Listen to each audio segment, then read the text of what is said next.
تلاوت، اور میں آپ سے التماس کرتا ہوں کہ یہ جو پروگرام ہے یہاں ایک بڑی زبردست ترجمہ کلاس ہوتی ہے، آپ تھوڑا سا وقت نکال کے اللہ کے قرآن کو سیکھنے کے لیے جہاں ضرور تشریف لے کے آیا کریں تاکہ آپ کو بھی ساری سمجھ آ جائے، اللہ تعالیٰ مجھ کو بھی اور آپ کو بھی سمجھ عطا فرمائے۔ خوبصورت مضمون، خوبصورت آپ کی سماعتوں کے حوالے، اللہ پاک دا پاک کلام سچا، جنہوں قرآن دی تلاوت سن کے مزہ آیا وہ بولے گا، باقی پاویں نہ کوئی بولے۔ اللہ پاک دا پاک کلام سچا تے سچا اچا بیان قرآن دا ہے، اندے وچ کوئی شک تے شبہ نہیں، اٹل فرمان قرآن دا ہے تے سارا برکتاں تے حکمتاں دے نال بھریا، ہر پاسے فضان قرآن دا ہے۔ مولانا سمیع اللہ عادل صاحب، اللہ پاک دا پاک کلام سچا تے سچا اچا بیان قرآن دا ہے، اندے وچ کوئی شک تے شبہ نہیں، اٹل فرمان قرآن دا ہے تے سارا برکتاں تے حکمتاں دے نال بھریا، ہر پاسے فضان قرآن دا ہے، اور خاص کر کے امت مصطفیٰ واسطے بڑا وڈا احسان قرآن دا ہے۔ دعوت کتاب دے رہا ہوں، ننھا منا خطیب حضرت مولانا طلحہ ساجد صاحب سے ملتمس ہوں کہ آپ مائک پر تشریف لائیں اور اپنے خیالات کا اظہار فرمائیں۔ السلام علیکم ورحمۃ اللہ وبرکاتہ۔ نحمدہ ونصلی علی رسولہ الکریم، اما بعد فاعوذ باللہ من الشیطان الرجیم، بسم اللہ الرحمن الرحیم،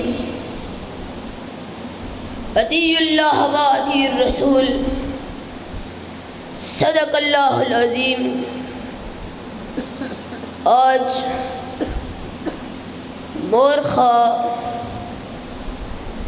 12 جون بروز ہفتہ بعد از نماز عشاء، آج کے اس عظیم الشان پروگرام میں مجھے اپنے بڑے بھائی حضرت مولانا رحیل لون صاحب کے حکم پر حاضر ہونے کا شرف حاصل ہوا ہے، اور آپ جیسے نیک لوگوں کی زیارت کا موقع ملا ہے۔ آج میں مسلک حق، مسلک اہل حدیث کے بارے میں چند باتیں آپ کی سماعتوں کے حوالے کرنے کا ارادہ رکھتا ہوں۔ لوگوں، میرے شہداء کا مشن کیا تھا؟ میرے قائد علامہ احسان الہی ظہیر کا علامہ حبیب الرحمن یزدانی کا مشن کیا تھا؟ وہ مشن کیا تھا کہ جس کی وجہ سے میرے قائد علامہ حبیب الرحمن یزدانی کو خنجر مارے، بیٹا شہید ہوا، اور وہ مشن کیا تھا کہ جس کی وجہ سے میرے علامہ ظہیر کے بیٹے یتیم ہوئے، میرے شہداء کو بم کے دھماکے میں شہید کیا گیا۔ وہ مشن کیا تھا؟ اطیعوا اللہ واطیعوا الرسول۔ ان کا مشن کیا تھا کہ آؤ کائنات کے لوگوں، کائنات کے اندر صرف ایک مسلک جو لوگوں کو اپنی ذات کی طرف، اپنے بڑوں کی طرف، اپنی بستیوں کی طرف، اپنے شہروں کی طرف، اپنی عقیدتوں کی طرف نہیں بلاتا، بلکہ اس مسلک کی آواز صرف ایک ہے کہ آؤ کائنات کے لوگوں، سب سے اپنا رشتہ توڑو، اکیلے اللہ سے اپنا رشتہ جوڑو۔ ہماری دعوت یہ نہیں ہے کہ بریلوی بھائی اپنے مولویوں کو چھوڑ کر ہم کو مانے. ہماری پکار یہ نہیں ہے کہ شیعہ دوست اپنے ذاکروں کو چھوڑ کر ہمارے خطیبوں سے اپنا رشتہ جوڑ لے. ہمارا پیغام یہ نہیں ہے کہ دیوبندی بھائی اپنے اکابر سے الگ ہوں، ہمارے اکابر سے بے واسطہ ہو جائیں، بلکہ ہماری دعوت ساری کائنات کے مسلمانوں کے لیے مشترک ہے، اور وہ یہ ہے کہ آؤ کائنات کے لوگوں، اگر اس کائنات میں کسی کی بات مانی جائے تو صرف آمینہ کے لال کی مانی جائے، اور کوئی ایسی ہستی نہیں ہے کہ جس کی بات کو بلا چوں چرا مان لیا جائے. دنیا میں جتنے بزرگ، جتنے امام، جتنے اولیاء ہیں، جتنے عالم ہیں، جتنے خطیب ہیں، اور جتنے واعظ ہیں، جتنے پیر ہیں، جتنے محدث ہیں، جتنے امام ہیں، جتنے فقیہ ہیں، وہ سب نیچے محمد رسول اللہ اوپر ہیں صلی اللہ علیہ وسلم.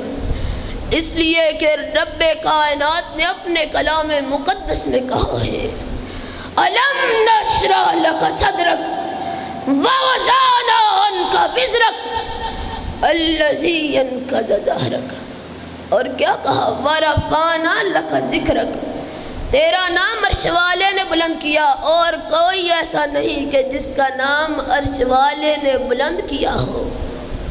اور لوگوں، ہم سے لوگ کہتے ہیں کہ ان کی بات تو اچھی لیکن ان کے اندر پیار نہیں ہے. میں کہتا ہوں اگر پیار کسی کی بات میں ہے تو صرف ہماری بات میں ہے. اور پیار کسے کہتے ہیں؟ پیار اس کا نام ہے کہ جس سے پیار کا رشتہ جوڑا جائے، صرف اسی کو اپنے دل میں بسایا جائے، اور کسی کو اس کے مقابلے میں نہ رکھا جائے، چاہے وہ کتنا اونچا، وہ کتنا بالا، وہ کتنا بلند کیوں نہ ہو. یہ سمجھا جائے کہ اس کی بلندی اپنی جگہ، اس کا احترام اپنی جگہ، اس کی بزرگی اپنی جگہ، لیکن اگر کسی کو من میں بسانا اور کسی کو جی سے چاہنا اور کسی سے جی لگانا ہے تو صرف اکیلے آمینہ کے لال سے لگانا ہے. تکبیر، ہاتھوں کو بلند کر کے نعرہ تکبیر. شان محمد مصطفیٰ، عظمت مصطفیٰ، شان مصطفیٰ. اور میرا یقین ہے کہ دنیا کے سارے مسلمان جن کے سینوں میں محمد کی محبت موجود ہے صلی اللہ علیہ وسلم، اگر ان کو ہماری بات سمجھ میں آ جائے تو اس کو قبول کرنے سے گریز کر سکتے نہیں کر سکتے. اصل میں مصیبت تو یہی پڑی ہے کہ ان کو سمجھنے نہیں دیتے. راہ میں رکاوٹیں، راستے میں دیواریں، ان کے کانوں میں ڈانٹیں، ان کے دلوں کے اندر نفرتیں، دماغوں کے اندر بت کدے، دیکھنا کہیں ان کی بات نہ سننا. ہم نے کبھی اپنے جلسے میں یہ نہیں کہا، نہ ہی ہمارے اکابر نے اپنی تحریر میں لکھا، اور نہ ہی اپنے خطبے میں اس کا ذکر کیا کہ لوگوں فلاں کی بات نہ سنو. کیوں؟ ہم کو پتہ ہے جس نے عرش والے کی بات سن لی اور مدینے والے کی بات سن لی ہے، اس کے دل پہ کسی دوسری بات کا اثر ہو سکتا؟ یہ کیوں روکتے ہیں؟ یہ روکتے ہیں اس لیے سمجھتے ہیں کہ ہمارے دھوڑے سن کر، ہمارے قصے اور کہانیاں سن کر اگر کوئی دین سے محبت کرنے والا رب کا قرآن سن لے گا، محمد کا فرمان سن لے گا، وہ پیچھے نہیں رہ سکتا۔ اس لیے رکاوٹیں پیدا کرتے ہیں۔ ہم کہتے ہیں آؤ ہماری بھی سنو، اپنی بھی سنو، جس کی بات رب کے قرآن کے مطابق ہو، محمد کے فرمان کے مطابق ہو، اس کی مان لو، اور جس کے خلاف رب کا قرآن ہو، محمد کا فرمان ہو، اس کی نہ مانو، چاہے کتنا بڑا کیوں نہ ہو۔ اور آج اللہ کے فضل و کرم سے ہماری دعوت کا خلاصہ یہ ہے کہ آؤ گجرانوالہ کے نوجوانوں، جنہوں نے اپنی جوانیوں کو رب کے دین کی محبت کے لیے وقف کیا، محمد کی سنت کی اشاعت کے لیے وقف کیا، اور تم کا مبارک ہو، تم نے ایک ایسا راستہ اختیار کیا کہ جس پہ چلنے والے کو جنت میں جانے سے دنیا کی کوئی طاقت نہیں روک سکتی۔ انشاءاللہ تم نے یہ راستہ اختیار کیا۔ اب سوچ لو، یاد رکھنا کہ ہم نے اپنی دعوت میں قرآن و حدیث کے ساتھ کسی دوسری چیز کی آمیزش نہیں کرنی، کیونکہ جس چیز میں آمیزش ہو جائے وہ چیز اصلی رہ سکتی نہیں رہ سکتی، اور یارو جس چیز کے اندر ملاوٹ ہو جائے وہ چیز اصلی نہیں رہ سکتی، چاہے ملاوٹ کتنی اچھی چیز کی کیوں نہ ہو، کتنی خوبصورت۔ اور دودھ خالص کون سا جو بھینس کے تھنوں سے نکلا، اب اس کے اندر کوئی چاہے زمزم کا پانی بھی ملا دے کہ جی مقدس پانی زمزم کا پانی ہے، ہم کہیں گے پانی مقدس ضرور ہے لیکن دودھ خالص نہیں ہے۔ یہی ہمارا عقیدہ ہے کہ تمہارے بزرگ، تمہارے امام، ساری کائنات کے عالم، ان کی بات کتنی اچھی ہو لیکن اگر اس کا قرآن و حدیث کے ساتھ ملا گے محمد کا دین خالص نہیں رہے گا۔ خالص کب ہے؟ خالص تب ہے کہ جب رب کے قرآن کے ساتھ، محمد کے فرمان کے ساتھ کسی دوسری چیز کی ملاوٹ نہ کی جائے۔ اکیلے اللہ کا فرمان، اکیلے نبی کی سنت، اور آج سینے پھلا کر سر اللہ کی حمد میں بلند کر کے اللہ کی توفیق سے یہ کہہ سکتے ہیں کہ مسلمانوں کا کوئی فرقہ اس بات کا دعویٰ نہیں کر سکتا کہ ان کی دعوت میں ملاوٹ نہیں ہے۔ بریلوی مولانا احمد رضا کی بات کی ملاوٹ، دیوبندی مولانا قاسم نانوتوی، مولانا محمود الحسن کی بات کی ملاوٹ، شیعہ اتنے لوگوں کی بات کی ملاوٹ کہ جن کو انگلیوں پہ گنا نہیں جا سکتا، حنفی امام ابو حنیفہ کی بات کی ملاوٹ، مالکی، شافعی، حنبلی، امام احمد کی بات کی ملاوٹ۔ اور آؤ ان محمدیوں سے پوچھو کہ جنہوں نے اپنا نام بھی رکھا تو کسی بستی کے نام پہ نہیں رکھا، اپنا نام بھی رکھا تو کسی بزرگ کے نام پہ نہیں رکھا، نام میں بھی ملاوٹ نہیں کی، نام رکھا مدینے والے کی حدیث پہ، اپنا نام اہل حدیث رکھا۔ اور کیا کہا؟ مولانا غزنوی کی بات نہیں، مولانا امرسری کی بات بھی نہیں، بزرگ بڑے، لوگوں کے بزرگوں سے بھی بڑے بزرگ، ان کی بات بھی نہیں، محدث نور پوری کی نہیں، مولانا غزنوی کی بات نہیں، مولانا امرسری کی بات نہیں، علامہ شہید کی نہیں، علامہ یزدانی کی نہیں، مولانا میر سیالکوٹی کی نہیں، شاہ شہید کی بھی نہیں، امام تیمیہ امام بخاری کی بھی نہیں، کوئی ملاوٹ نہیں۔ آؤ کس کی چلے گی؟ چلے گی تو صرف آمینہ کے لال کی چلے گی، تنہا محمد رسول اللہ صلی اللہ علیہ وسلم۔ اور عقیدہ کیا؟ ادھر فرمان محمد ہو ادھر گردن جھکائی ہو، اس کا نام اہل حدیث ہے۔ اور دیکھو ہم سے زیادہ رسول سے پیار کرنے والا کون ہے؟ ہم نے کہا مدینے والے آقا، سارے بزرگ اپنی جگہ، لیکن جب تیرا فرمان آ گیا کسی دوسرے کی بات کا تذکرہ کرنا بھی شریعت کے اندر جائز نہیں ہے، تیری توہین ہے۔ تیرے ترانے کو گاتے ہوئے، تیرے جھنڈے کو لہراتے ہوئے کسی دوسرے کی جھنڈی لہرا سکتی؟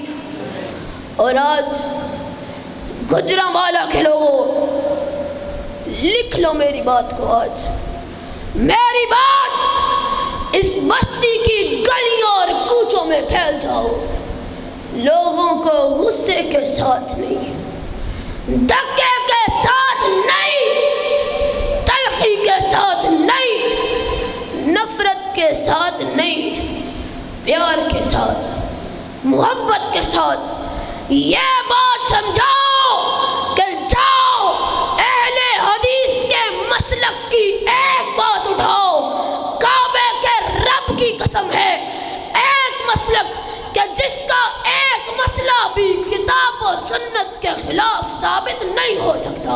نعرہ تکبیر، نعرہ تکبیر، مسلک حق، مسلک اہل حدیث۔ کوئی مان لالچ نہ ہو۔ اور ہمارے بارے میں بڑے بڑے مولوی کہتے ہیں کہ اس کے بارے میں بھی حدیث ہے، مجبور ہیں رفع یدین رکوع میں جاتے ہوئے، رکوع سے سر اٹھاتے ہوئے۔ مولوی سے پوچھو مجبور ہے، کہے اس کے بارے میں بھی حدیث ہے۔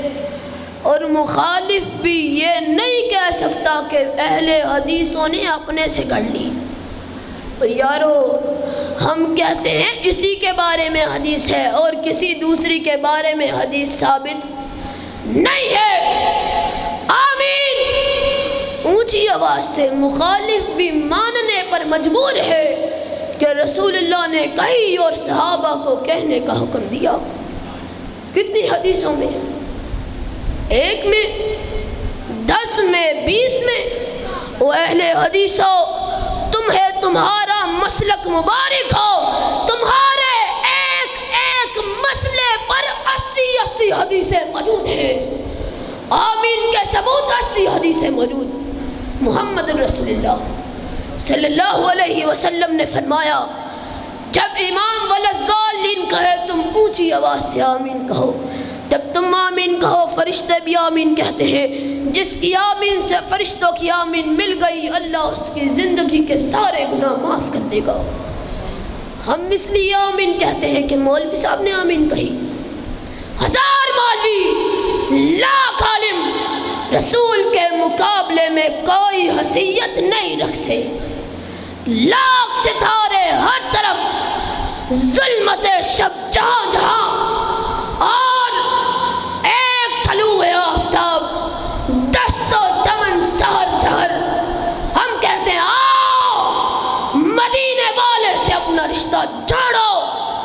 اور ایک بڑا اعتراض یہ بھی کرتے ہیں کہ جی آپ کا مسلک تو بڑا اچھا ہے لیکن ماں باپ مر جائیں آپ کل نہیں پڑھواتے، ختم نہیں دلواتے۔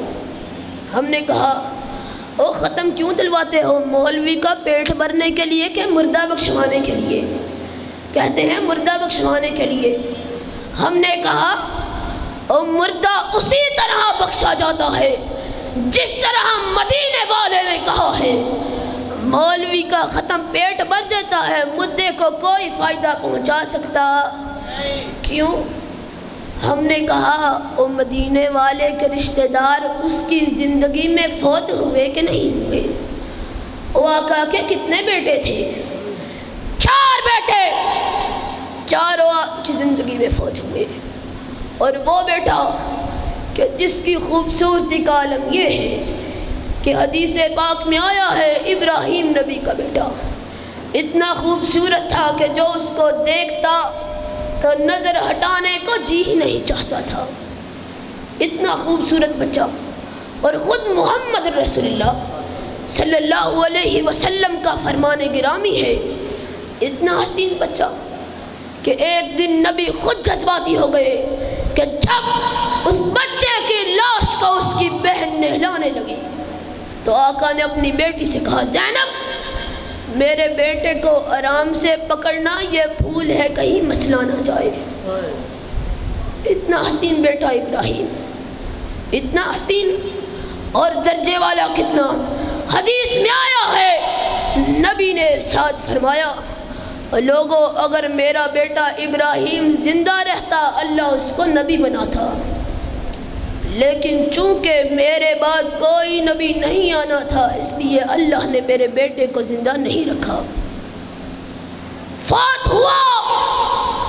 اور حدیث پاک میں آیا ہے کہ نبی اس بچے کی لاش کو اپنے ہاتھوں میں اٹھا کے قبرستان لے کے گئے، آنکھوں سے آنسوؤں کی بارش اور لبوں پہ کلمہ کیا، الحمدللہ۔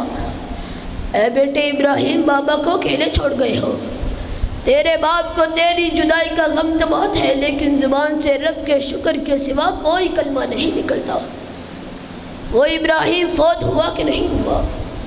طیب، قاسم، طاہر، نبی کی 4 بیٹیوں میں سے 3 بیٹیاں زینب، رقیہ، ام کلثوم، اور نبی کا اپنا سگا چچا سید الشہداء امیر حمزہ کہ جس کی لاش کے ٹکڑے ٹکڑے ہوئے۔ اور یارو وہ شہید ہوئے کہ نہیں ہوئے؟ لیکن جاؤ کسی کتاب میں دکھاؤ، بستی کے لوگوں کو پیار سے سمجھاؤ کہ جاؤ کسی ایک کتاب میں دکھاؤ، صرف ایک کتاب میں دکھاؤ کہ نبی نے ان کا کل پڑھوایا ہو، ان کا ختم دلوایا ہو۔ اور اگر قرآن و حدیث میں نہیں ہے تو تیرے ختم پڑھوانے سے مدعے کی روح کو کوئی فائدہ پہنچ سکتا۔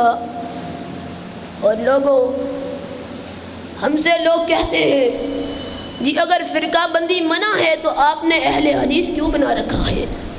سلام، یہ بھی جاہلوں کی بات ہے۔ ہمارے جاہل بھائی اس بحث میں پڑ گئے کہ ہمارا فرقہ، ہمارا مسلک، ہمارا کوئی فرقہ نہیں۔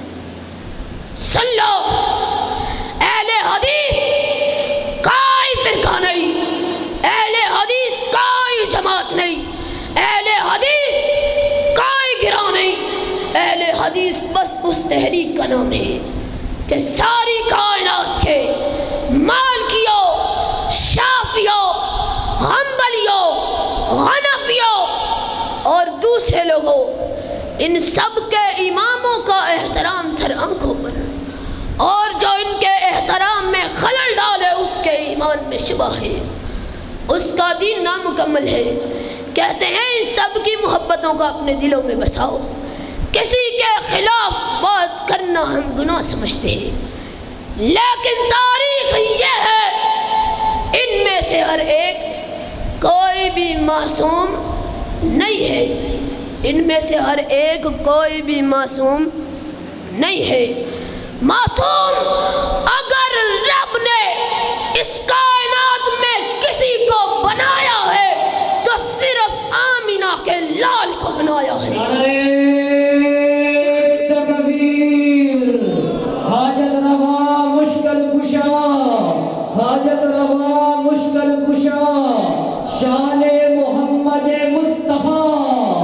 اور کسی کو رب نے اس کائنات میں معصوم نہیں بنایا۔ ہم کہتے ہیں آؤ تم بھی آؤ، ہم بھی آتے ہیں،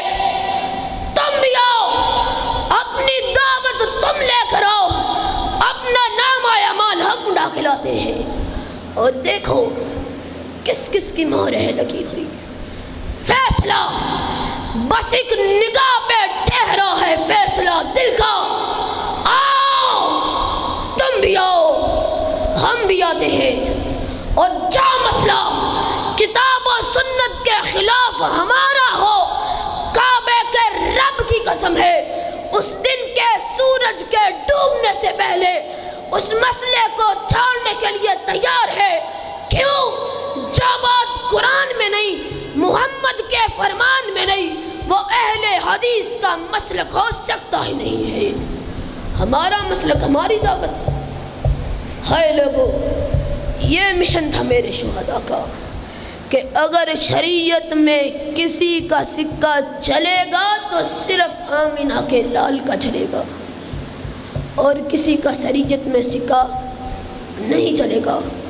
حضرات، ملک پاکستان میں حکومت کے سوا کسی کا سکہ نہیں چل سکتا۔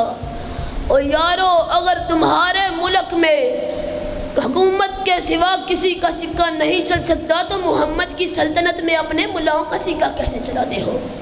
کچھ خدا کا خوف کرو۔ اللہ رب العزت سے دعا ہے کہ اللہ سمجھ کر اور عمل کرنے کی توفیق عطا فرمائے۔ وآخر دعوانا ان الحمدللہ رب العالمین۔